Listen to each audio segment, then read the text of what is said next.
Leadership. It means being able to communicate, to really say what needs to be said. This requires candor. Now, there are a lot of materials and advice about candor. Go check them out.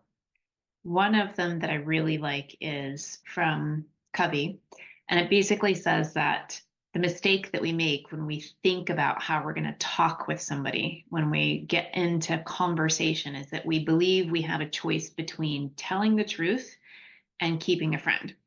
Because frequently, what happens in leadership is you need to tell people things that they either can't see for themselves or they aren't willing to hear. You have to give direction and advice and hold people accountable. But we're not very good at that. We tend to tense up or say the wrong thing. In fact, Jack Welch is known for saying candor just unnerves people and that people feel like it's abrasive. And I think that's because you're doing it wrong. So if you're putting somebody on the back foot, if you're coming across as abrasive and aggressive, it's not candor necessarily. There's a difference between saying something and being a jerk. And so, what I'm encouraging you to do is work on the way you communicate, practice it in advance.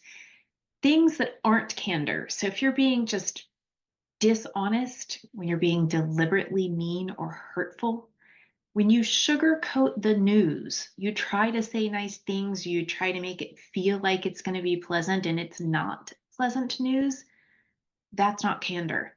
And what else? When you shut up because you don't want conflict. Also, keeping information to yourself. None of those are actually helping you and your team and your business progress and grow. Thoughtfully give straightforward feedback and direction.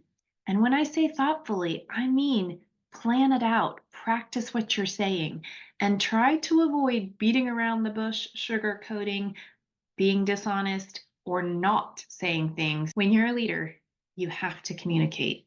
You frequently have to say things that you don't really want to have to say. You observe behavior that's not what you're practicing for culture and values.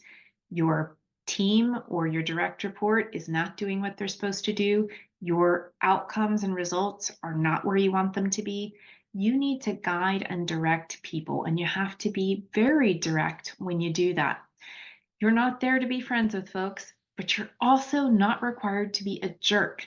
So when you're looking at how to tell people things that really need to be said, take your time to make sure that the message that you want to get across is one you have prepared for.